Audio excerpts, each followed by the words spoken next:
Hi friends, welcome back to Cute and Confused Pod. I'm your host, hannahaleene, and I wanted to get into a very specific conversation with you guys today. I wanted to talk about this cycle that women in media get put in, whether they be from influencer media or regular like TV stardom media. I wanted to talk about that because women get put into such a weird, vicious cycle, and I wanted to delve more into that and talk about it with you guys. And if you don't even know what that cycle is, hey, that's totally fine. I'm here to tell you. So basically the cycle is they as in like the fans, people watching, they find a new woman that they like, whether it be like, for instance, Jennifer Lawrence at the start. You know, at the start of her career, people loved her. She was so relatable and all these things, and they would amp her up for years and put her up on this pedestal, and then quickly they would take her down off that pedestal and quickly be like, she's cringe, she's annoying, she's a loser, she's this, and take any small instance and take her back off that pedestal quickly. Watch them rise quick to watch them fall quicker. And it's just so like, it's honestly like such a vicious cycle for women in media to get through, put through, because it's so like degrading at some point. Like, you would never put a man through this. You guys would never put a man through this. I don't want to say, okay, example, Adam Sandler. Y'all would never do it to Adam Sandler. Adam Sandler, hilarious as heck, like well loved, la-di-da, love Adam Sandler, but y'all put him on a pedestal. Fine, I love him, that's fine. Y'all put him on a pedestal, but you are never quick to take him down.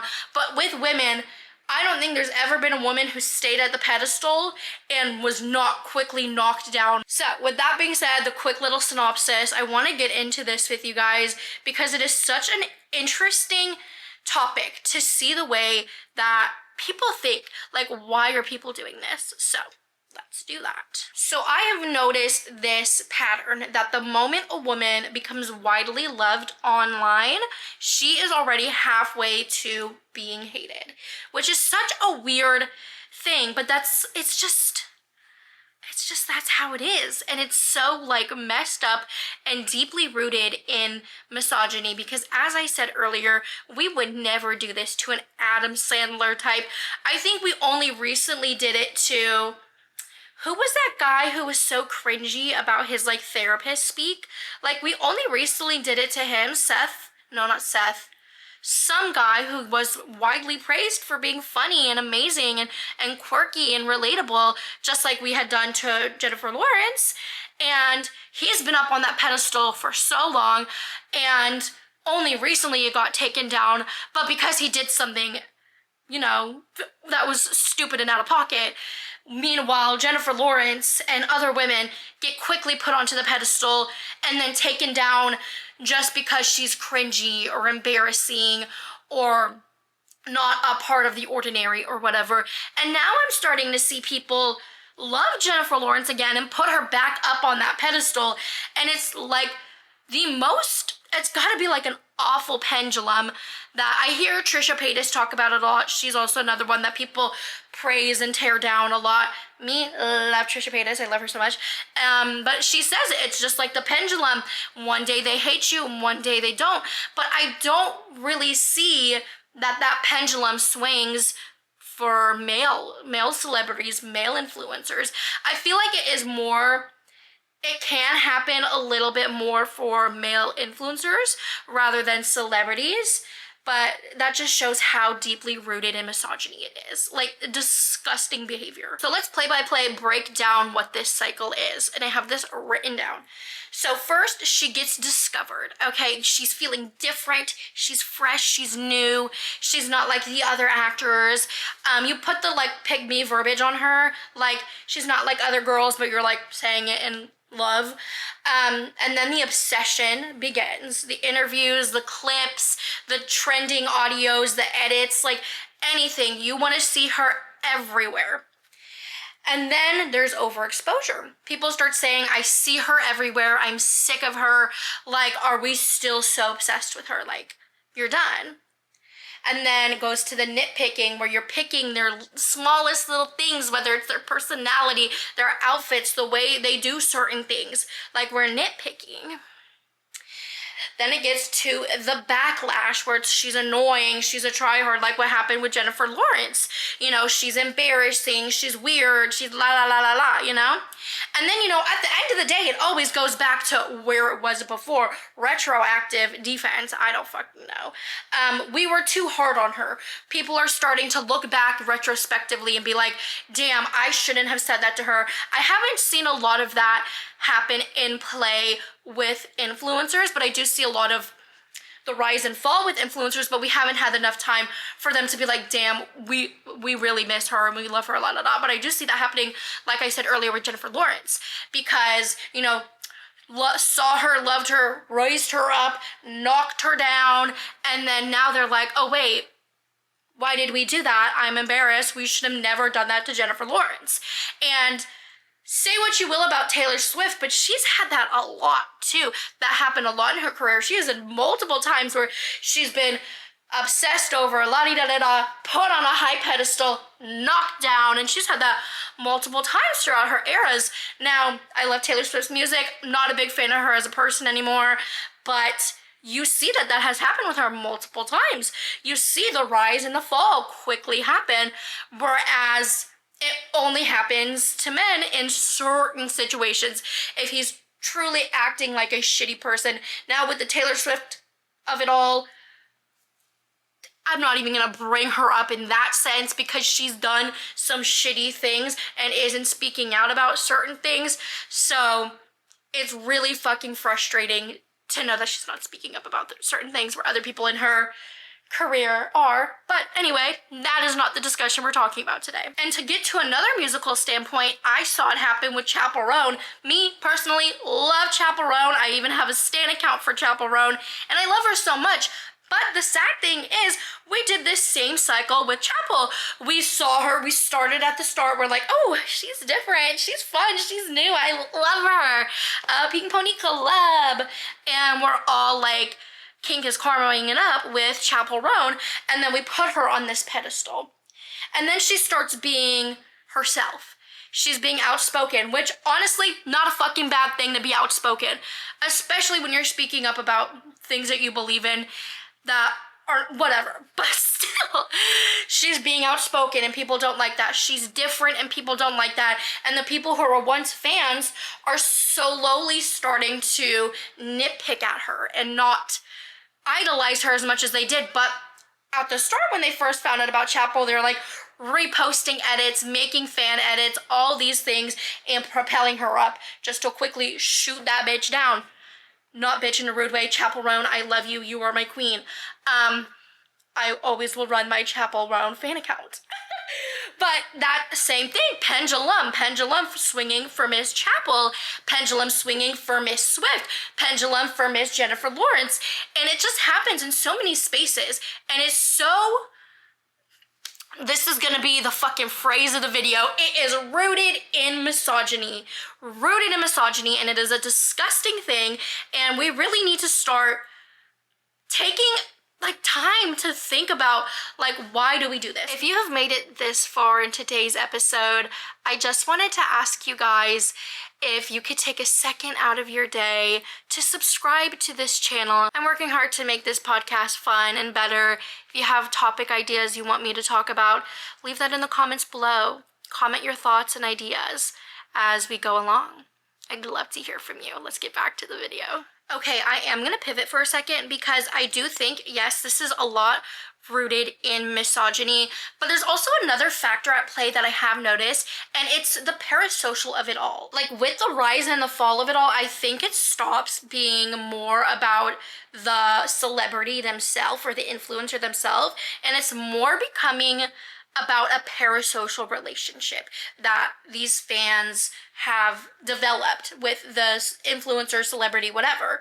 Like, we are getting into parasocial relationship territory. And I also want to dive into that as well, because I feel like a lot of parasocial relationships do get, you know, I don't know the right word, projected onto female celebrities mostly. And I've noticed that a lot happening, especially in the influencer space. And with this parasocial relationship conversation, I really want to dive into talking about VanillaMace.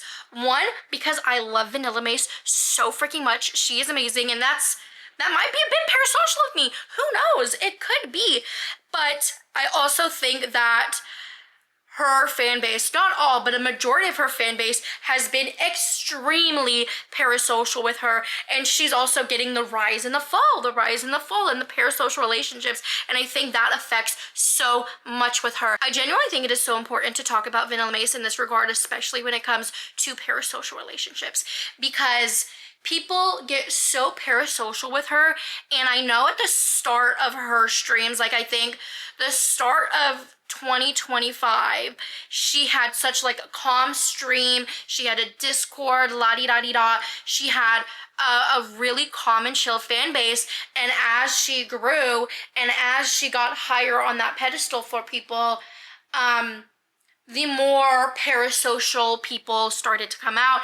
They started to really be, I keep saying parasocial, take a fucking shot every time I say parasocial, boom, you're dead with alcohol poisoning.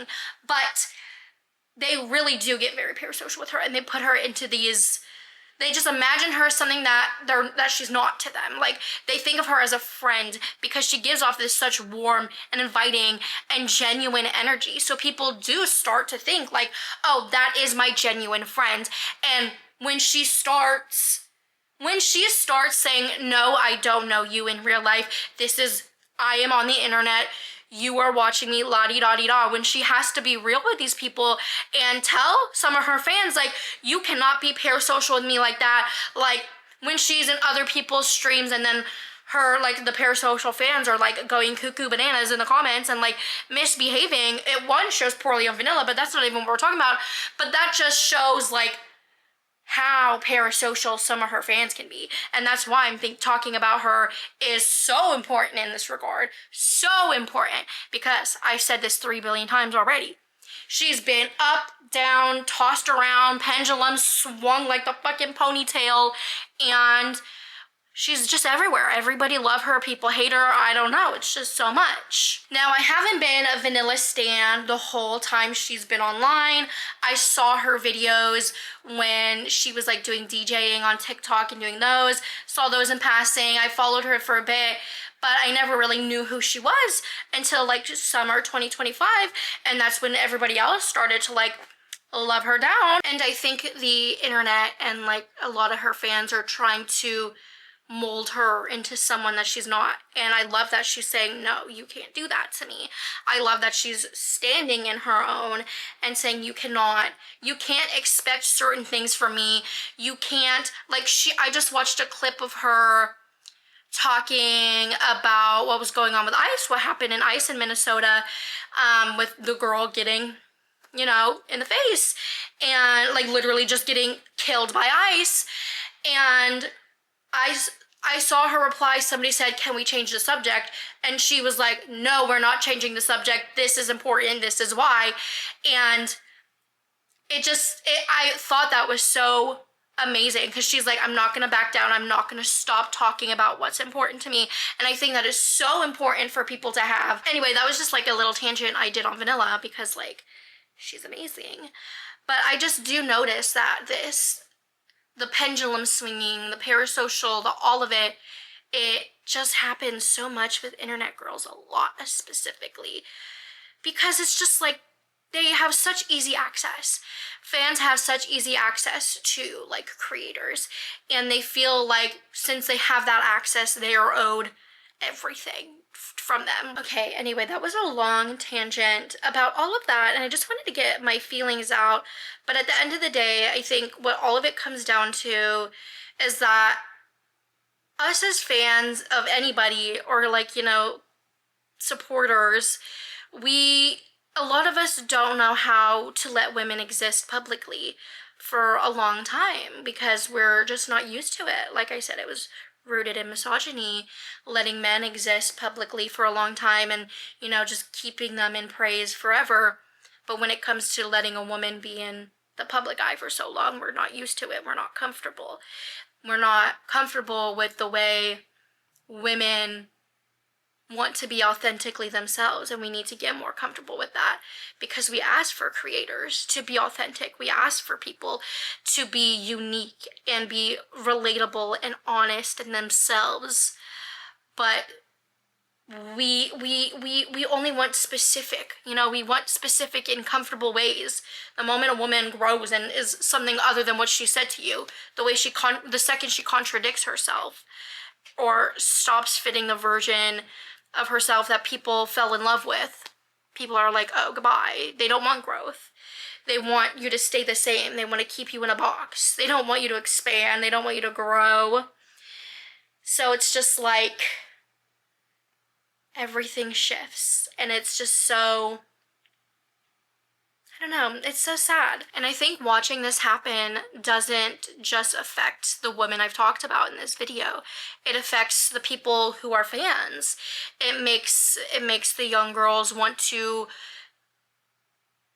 I don't know the right word for it, like edit themselves, fix themselves. It makes them want to feel smaller, or, you know, try to fix what's not perfect and not let them make them feel like they can't be themselves. Like they have to be this perfect way for people to like them and be able to like stomach the taste of them, when in all actuality that's like not the case. You can be yourself, you can grow, you can be honest and authentic and still change as a person and form different opinions and grow and learn and do different things. You don't have to be stuck doing the same thing forever. You can expand and be different. You don't have to be the same person you were forever.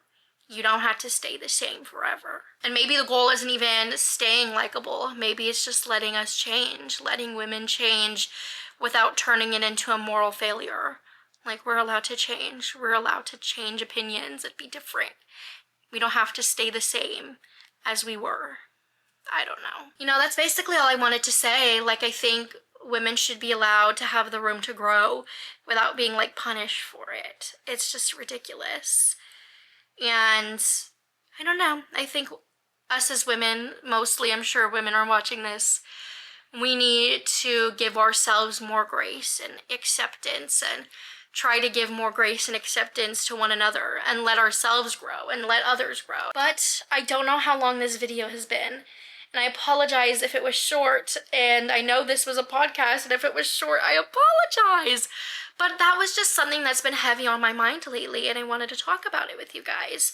So I hope you guys did enjoy this episode. Don't forget to check out my main channel. Check out my TikTok, Instagram, all that. But for now, I'm gonna go. I hope I can see you guys next time. Do you guys hear that thunder rumbling? Crazy. I love you guys. Bye. Mwah.